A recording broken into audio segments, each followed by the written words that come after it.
తన భార్య తనను ఎంతగానో ఇబ్బంది పెడుతుందని, పెళ్లి చేసుకొని లక్షలు కాజేసి తిరిగి తనపైనే కేసు పెట్టి బెదిరింపులకు పాల్పడుతుందంటూ శ్యామ్ కుమార్ మీడియాను ఆశ్రయించడం జరిగింది. గత ఏడాది సెప్టెంబర్లో పిన్నింటి శ్యామ్ కుమార్, అడ్డాల ఐశ్వర్యాలు వివాహం చేసుకున్నారు. అసలు ఎవరు వాళ్ళ కథ ఏంటి, అసలు ఏం జరిగింది అన్నది ఒకసారి చూసేద్దాం. నా పేరు శ్యామ్ కుమార్, నేను ఉండేది విశాఖపట్నం. నాకు కాపు మ్యాట్రిమోనీ ద్వారా అడ్డాల ఐశ్వర్య అనే సీరియల్ యాక్టర్తో నాకు వివాహం జరిగింది. పెద్దలు కుదురుతున్న సంబంధం. డైరెక్ట్గా పాయింట్కి వస్తే గత ఏడాది 2023 సెప్టెంబర్ 6వ తారీఖున పిన్నింటి శ్యామ్ కుమార్, అడ్డాల ఐశ్వర్యాలు పెళ్లి చేసుకున్నారు. ఒక వెబ్సైట్ ద్వారా, కాపు మ్యాట్రిమోనీ అనే వెబ్సైట్ ద్వారా వారిద్దరూ ఒకటై వివాహం ఆడారు. అయితే పెళ్ళి అయిన నెల వరకు బాగానే ఉంది. నెల తర్వాత అసలు విషయం తెలిసింది శ్యామ్ కుమార్కి. చాలా విషయాలు తెలుసుకున్నాను, తన బండారం బయటపడిందంటూ మీడియా ముఖంగా కొన్ని విషయాలు వెల్లడించారు. వాళ్ళ మదర్ వాళ్ళ ఫాదర్ చెప్పిన మాటలు విని మేము ఎటువంటి ఎంక్వైరీ చేసుకోకుండా అమ్మాయిని పెళ్లి చేసుకున్నాం. మా సొంత ఖర్చులతోటి మాకు ఎటువంటి కట్నాలు కానుకలు తీసుకోకుండా మేము మ్యారేజ్ చేసుకున్నాం. అయితే బాగానే వాళ్ళ జీవితం కొనసాగుతుంది అనుకున్న టైంలో అసలు ఎలాంటి వాస్తవాలు బయటపడ్డాయి, అసలు తన భార్య గురించి ఎలాంటి విషయాన్ని తాను తెలుసుకున్నాడు అన్నది ఒకసారి చూసేద్దాం.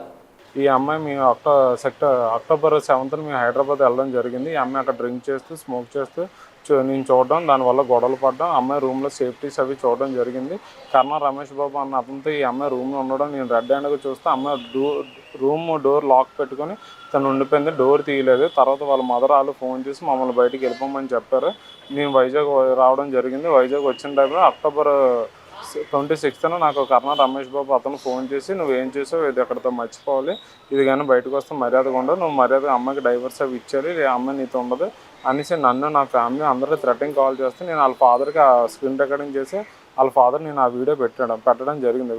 ముందుగా తన భార్య విషయానికి వస్తే అడ్డాల ఐశ్వర్య పలు సీరియల్లో యాక్ట్ చేస్తూ అలాగే సినిమాల్లోనూ నటిస్తూ తనకంటూ ఫేమ్ని సొంతం చేసుకుంది. ఈటీవీ, జెమినీ టీవీ, మా టీవీ, జీ తెలుగు ఛానల్స్లో వచ్చినటువంటి సీరియల్స్ అలా వైకుంఠపురం, అమ్మాయి గారు, అత్తారింటికి దారేది, పలుకే బంగారమాయేనా వంటి సీరియల్లో నటించి మంచి ఫేమ్ని సొంతం చేసుకుంది. ముఖ్యంగా తెలుగు ఆడియన్స్ ద్వారా మంచి ఆదరణ సొంతం చేసుకున్నటువంటి అడ్డాల ఐశ్వర్యకు తద్వారానే సినిమాల్లోనూ కూడా మంచి మంచి అవకాశాలు రావడం జరిగింది. అయితే మంచి ఫేమ్ కొనసాగుతున్న తరుణంలో తన భర్త ఎవరైతే శ్యామ్ కుమార్ ఉన్నారో పెళ్ళైన నెల తర్వాత కాస్త సందేహంతో శ్యామ్ కుమార్ తన విషయాల్ని తెలుసుకోవడానికి ఆరాటం చూపించేవాడు. అయితే ఆ నిమిషంలోనే తన పర్సనల్గా ఉన్న చోట చూసేసరికి డ్రింకింగ్, అదేవిధంగా స్మోకింగ్ సంబంధించి అలాగే కొన్ని పర్సనల్ సేఫ్టీస్ కూడా దొరకడంతో ఆయనకు ఇవన్నీ కూడా షాక్ కి గురి చేసినట్టుగా అయిందంటూ మీడియా ముఖంగానే సంచలన వ్యాఖ్యలు చేశాడు. అక్టోబర్ 7th మేము హైదరాబాద్ వెళ్ళడం జరిగింది. ఈ అమ్మాయి అక్కడ డ్రింక్ చేస్తూ స్మోక్ చేస్తూ నేను చూడడం, దానివల్ల గొడవలు పడడం, అమ్మాయి రూమ్లో సేఫ్టీస్ అవి చూడడం జరిగింది. నిజానికి పెళ్లికి ముందే చదువు విషయంలోనూ, ఉద్యోగం విషయంలోనూ, అలాగే కొన్ని అలవాట్ల విషయంలోనూ ప్రశ్నలు వేయడం జరుగుతుంది. ఆ నేపథ్యంలోనే శ్యామ్ కుమార్ పెళ్లి చేసుకునే ముందే అడ్డాల ఐశ్వర్యను ఈ విధంగా ప్రశ్నించాడు, ఏమైనా అలవాట్లు ఉన్నాయా అంటూ. అయితే డ్రింకింగ్ విషయంలో కానీ స్మోకింగ్ విషయంలో కానీ తనకి ఎలాంటి అలవాట్లు లేవంటూ చెప్పడంతో సరే అంటూ వివాహం చేసుకున్నారు. సరిగ్గా నెల తర్వాత ఇలా సందేహం రావడం, దాంతో ఈ విధంగా తను ప్రొసీడ్ అయ్యి చాలా విషయాల్ని తెలుసుకున్నాడు. అక్రమ సంబంధం ఉన్నట్టుగా కూడా మీడియా ముఖంగానే సంచలన వ్యాఖ్యలు చేశాడు భర్త శ్యామ్ కుమార్.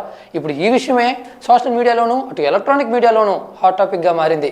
కర్ణ రమేష్ బాబు అన్న అతనితో ఈ అమ్మాయి రూమ్లో ఉండడం నేను రెడ్ హ్యాండ్గా చూస్తే అమ్మాయి రూమ్ డోర్ లాక్ పెట్టుకొని తను ఉండిపోయింది, డోర్ తీయలేదు. తర్వాత వాళ్ళ మదర్ వాళ్ళు ఫోన్ చేసి మమ్మల్ని బయటికి వెళ్ళిపోమని చెప్పారు. మేము వైజాగ్ రావడం జరిగింది. వైజాగ్ వచ్చిన టైంలో అక్టోబర్ 26th నాకు కర్ణ రమేష్ బాబు అతను ఫోన్ చేసి నువ్వేం చేసావు, ఇది ఎక్కడితో మర్చిపోవాలి, ఇది కానీ బయటకు వస్తే మర్యాదగా ఉండదు, నువ్వు మర్యాదగా అమ్మాయికి డైవర్స్ అవి ఇచ్చేయాలి, అమ్మాయి నీతో ఉండదు అనేసి నన్ను నా ఫ్యామిలీ అందరూ థ్రెటనింగ్ కాల్ చేస్తే నేను వాళ్ళ ఫాదర్కి ఆ స్క్రీన్ రికార్డింగ్ చేసి వాళ్ళ ఫాదర్ నేను ఆ వీడియో పెట్టడం జరిగింది. అయితే అక్రమ సంబంధం ఉందని చెప్పడం మాత్రమే కాదు, అందుకు తగ్గ ఆధారాలను ఏవైతే ఫోటోలు ఉన్నాయో అవి కూడా చూపించడం జరిగింది. బ్లాక్ టీషర్ట్ తోటి ఉన్న ఒక యువకుడు ఆమె భార్యతో ఏదైతే అడ్డాల ఐశ్వర్యతోటి కలిసి దిగిన ఫోటోని విడుదల చేశాడు. దాంతోపాటుగా తాను పెళ్లి చేసుకున్న ఫోటోలను కూడా విడుదల చేశాడు. ఇంకా చాలానే ఆధారాలు ఉన్నట్టుగా కూడా తెలియజేస్తున్నాడు భర్త శ్యామ్ కుమార్. మరీ ముఖ్యంగా 25 లక్షలు కాజేసి పారిపోయిందంటూ శ్యామ్ కుమార్ వెల్లడించడంతో ఇప్పుడు ఇదే హాట్ టాపిక్గా మారింది. మమ్మల్ని నానా రకాలుగా అన్ని రకాలుగా ఇబ్బంది పెట్టి మాకు సుభాషిణి ఆవిడతో మాకు ఫోన్ కాల్ చేయించి విష్ణు పబ్లిక్ స్కూల్ మార్కెట్ దగ్గర పిలిపించి మాకు ఇలాగ ఇంజురీ గొడవలు ఈ విషయం రమేష్ బాబు అన్న విషయం రియల్ ఎస్టేట్ తన రమేష్ బాబు హైదరాబాద్లో ఉంటాడు, తనతో ఇన్ని సంవత్సరాల నుంచి ఇలాగ ఉంటుంది. ఆ గొడవ గురించి నేను తెలిసి అడగడం జరిగింది. అడిగితే నా మీద ఇలాగ దాడి చేశారు వాళ్ళ పేరెంట్స్ వాళ్ళు. అమ్మాయితో కౌన్సిలింగ్ అని పిలిపించి నెక్స్ట్ December 5th మా మదర్ ఫాదర్ వాళ్ళు పిలిపించి మాకు రిచ్ కంఫర్ట్లో రూమ్ బుక్ చేసి విషయాలు ఏమి బయటకు రాకుండా ఉండాలి, ఇది ఎక్కడితో మర్చిపోవాలి, నీ పని నువ్వు చూసుకొని నా దారి మేము చూసుకుంటా అంటే మేము అదే అడగడం జరిగింది. మరి నీకు ఇన్ని ఉన్నప్పుడు మమ్మల్ని ఎందుకు పెళ్లి చేసుకున్నావు అంటే సొసైటీ కోసం పెళ్లి చేసుకున్నారంట తను మా గురించి.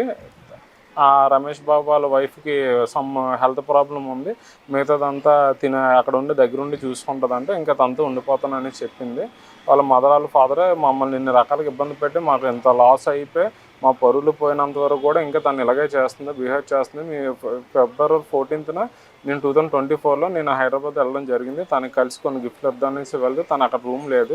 నేను అమ్మకి ఎటువంటి కాల్ చేయలేదు, మాటలేదు, కనీసం హై కాంటాక్ట్ కూడా లేకుండా నేను వచ్చి ఇబ్బంది పెట్టాను, నేను న్యూసెన్స్ చేస్తున్నాను, నేను నా ఫ్యామిలీ చేసి వరకట్నం వేధింపులని చెప్పి మమ్మల్ని తనకున్న పలుకుబడితో మమ్మల్ని ఇన్ని రకాలుగా ఇబ్బందులు పెట్టి నన్ను నా కుటుంబాన్ని ఇన్ని రకాలుగా ఇబ్బంది పెడుతున్నారు.